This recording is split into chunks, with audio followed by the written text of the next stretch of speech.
नमस्कार, मैं हूं विवेकानंद शर्मा और आज हम बात करेंगे भारतीय जनता पार्टी के राष्ट्रीय अध्यक्ष की। जी हाँ, ये बात करनी लाजमी इसलिए भी हो जाती है क्योंकि आज संसद से लेकर सड़क तक और चाय की दुकान से लेकर राजनीतिक गलियारों तक हर जगह चर्चा ये है कि आखिर भारतीय जनता पार्टी का अगला राष्ट्रीय अध्यक्ष कौन होगा। क्या ये अवसर राजस्थान को मिल सकता है? 1980 में भारतीय जनता पार्टी का गठन हुआ और उसके बाद से लेकर अब तक अनेक बार भारतीय जनता पार्टी की सरकारें भी रही, अनेक नेता भी ऐसे रहे जिनकी राष्ट्रीय राजनीति में अच्छी खासी धमक रही। लेकिन भाजपा के राष्ट्रीय अध्यक्ष बनने का अवसर अभी तक राजस्थान से किसी को नहीं मिल पाया है।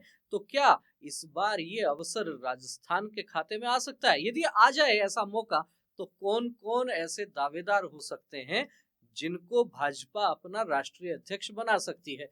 बहरहाल पहले आपके दिमाग में ये बात आ रही होगी कि राजस्थान से क्यों, तो इसको लेकर ये भी कहा जा सकता है कि अगले कुछ वर्षों में लगातार यदि हम बात करते हैं तो जो हिंदी पट्टी का क्षेत्र कहा जाता है उस क्षेत्र में अनेक स्थानों पर विधानसभा चुनाव है।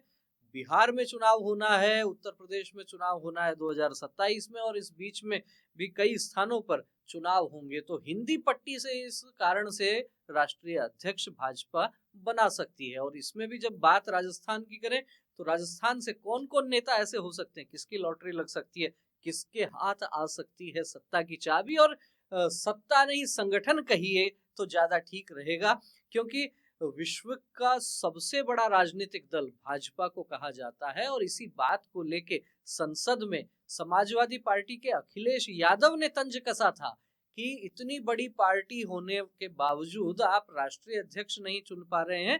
बहरहाल अमित शाह ने जरूर उसका जबरदस्त जवाब दिया कि करोड़ों सदस्य हैं जिस पार्टी के, और वहां एक लोकतांत्रिक प्रक्रिया है, उसके तहत राष्ट्रीय अध्यक्ष चुना जाना है। और साथ ही साथ अमित शाह ने यह भी कह दिया था कि आप जैसी परिवारवादी जो पार्टियां हैं उनमें एक बार में जो अध्यक्ष बन गया अगले 25 वर्ष तक कोई चुनौती नहीं है, 25 वर्ष तक आप अध्यक्ष रह सकते हैं। लेकिन भाजपा में ऐसा नहीं है। भाजपा में यदि आप देखेंगे तो जिस तरीके से प्रयोग होते रहते हैं, या कहिए कि अघोषित तरीके से जो मीडिया में चीजें चलती हैं कि राष्ट्रीय स्वयंसेवक संघ का भी कुछ दखल रहता है, और निश्चित रूप से इस बात को उस वाक्य से भी समझा जा सकता है जब राष्ट्रीय स्वयंसेवक संघ के सरसंघ चालक मोहन जी भागवत ने एक समय कहा था कि यदि भाजपा राख है तो उस राख में से भी उठकर खड़ी होगी। क्यों कहना पड़ा था? कहीं ना कहीं आपस का जो तालमेल है वो बड़ी बात है। और ये जो बात 2009 के आसपास की बात है, और उसके बाद में जब राष्ट्रीय अध्यक्ष बनाया गया था नितिन गडकरी को, क्या अनुभव था उनके पास?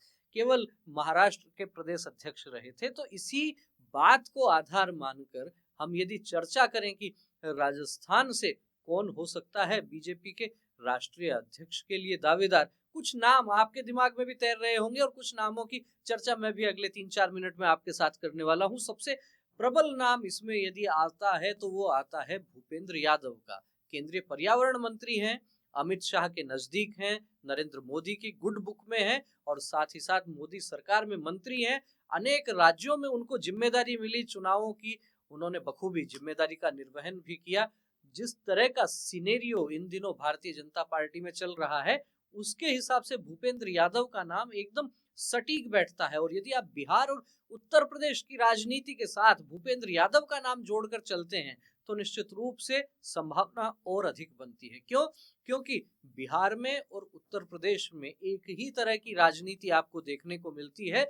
विपक्षी दल जो है दोनों ही स्थानों पर वो माई समीकरण के तहत राजनीति करते हैं। माई का मतलब M for Muslim, Y for Yadav. Uttar Pradesh में समाजवादी पार्टी, अखिलेश यादव और उनका पूरा परिवार यादव वोटों का ध्रुवीकरण करता है।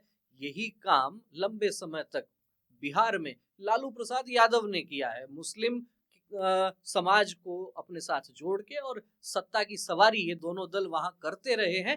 तो ऐसे में भारतीय जनता पार्टी यदि भूपेंद्र यादव को राष्ट्रीय अध्यक्ष बनाती है तो माई समीकरण की काट के रूप में इसको देखा जा सकता है। मोदी अमित शाह के नजदीक है, संगठन का अपना अनुभव है, संसदीय अनुभव है, वो अलग बात है। तो इसलिए यदि ओबीसी पर भाजपा कार्ड खेलती है राजस्थान से, तो सबसे प्रबल नाम आता है भूपेंद्र यादव का। लेकिन यदि भाजपा जाती है एससी की तरफ, यदि अनुसूचित जाति जनजाति की तरफ भाजपा विचार करती है, तो फिर नाम आ सकता है अर्जुन राम मेघवाल का।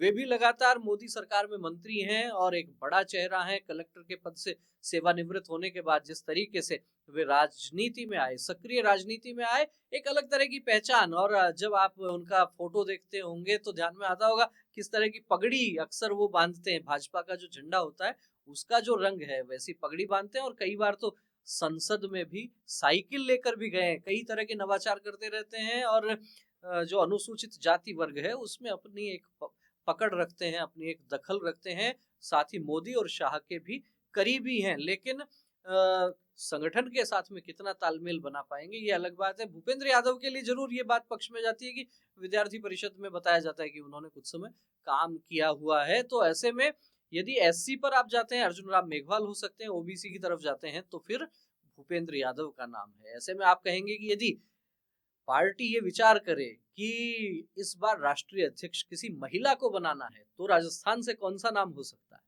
सबकी जबान पर एक ही नाम आएगा, वसुंधरा राजे सिंधिया। जी हाँ, वसुंधरा राजे सिंधिया को लेकर ये खबरें भी चल चुकी हैं कि उनको भी क्या अवसर दिया जा सकता है। लेकिन मोदी और शाह के साथ में ट्यूनिंग कैसी है, अभी तक तो ठीक नहीं थी, लेकिन अब कैसी है ये तो अंदर खाने की राजनीति ही बता सकती है। लेकिन जिस तरीके से राजस्थान में विधानसभा चुनाव लड़ा गया, मोदी के चेहरे पर साइड में किया गया वसुंधरा राजे को, और फिर जब मुख्यमंत्री बनाने की बात आई तब भी पर्ची में नाम निकला भजनलाल शर्मा का।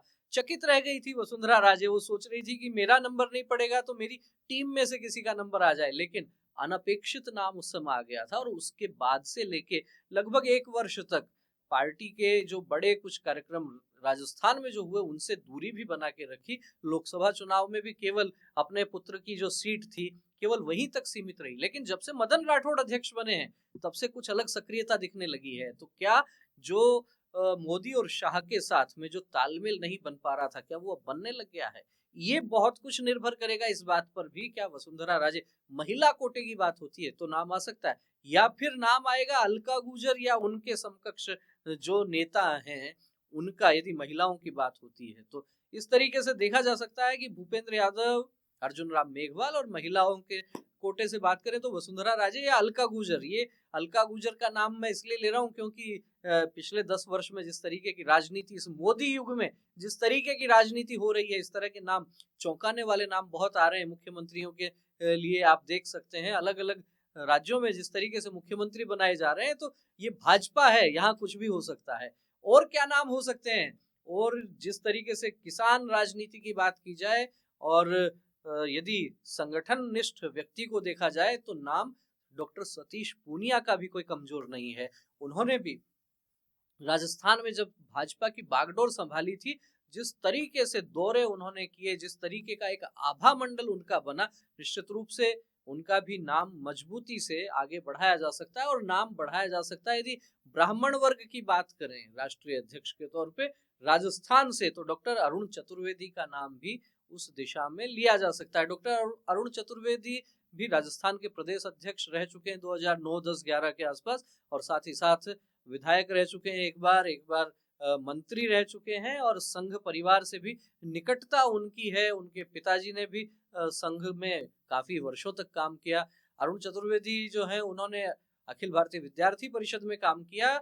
डॉक्टर सतीश पूनिया ने भी विद्यार्थी परिषद में काम किया। ये लगभग साथ में काम करने वाले कार्यकर्ता रहे हैं, दोनों प्रदेश अध्यक्ष रहे हैं। तो यदि जाट और ब्राह्मण इनमें से यदि कुछ देखा जाता है और आगे की लीडरशिप के लिए यदि देखा जाता है तो ये नाम भी हो सकते हैं। लेकिन अभी इस समय जो परिस्थितियां चल रही हैं उसमें सर्वाधिक महत्वपूर्ण नाम मैं फिर से जोर देकर इसीलिए कह रहा हूं क्योंकि भाजपा इस समय ओबीसी की राजनीति पर ज्यादा जोर डाल रही है।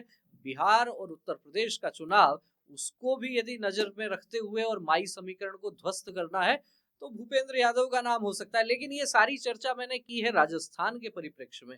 आपको क्या लगता है, राजस्थान के परिप्रेक्ष्य में क्या कुछ नाम और भी ऐसे हो सकते हैं जो राष्ट्रीय अध्यक्ष बनाए जाने के लिए जिनकी चर्चा हो सकती है, किसकी लॉटरी लग सकती है? क्योंकि बहरहाल ये जो कुछ नाम ध्यान में आए हैं, इनके पीछे अपने राजनीतिक गुणाभाग हैं। जातिगत आधार पर जिस तरीके से राजनीति आगे बढ़ती है, चुनावी राजनीति में जिस तरीके से लाभ लेना होता है, और साथ ही साथ इस समय तो जो चीजें चल रही हैं, वो चीजें चल रही हैं मोदी और अमित शाह के अनुसार, तो उस हिसाब से भी उस सांचे में भी फिट कौन बैठ सकता है? क्या कहना है आपका? आपको क्या लगता है किसका नंबर आ सकता है इनमें? कमेंट करके हमें अवश्य अवगत करवाएं। और आपको यदि वीडियो अच्छा लगा हो तो इसे लाइक करें, अधिक से अधिक लोगों तक शेयर करें। फिर मिलेंगे इसी तरीके के एक और नए वीडियो के साथ। तब तक आप बने रहिए हमारे साथ। बहुत बहुत धन्यवाद। नमस्कार।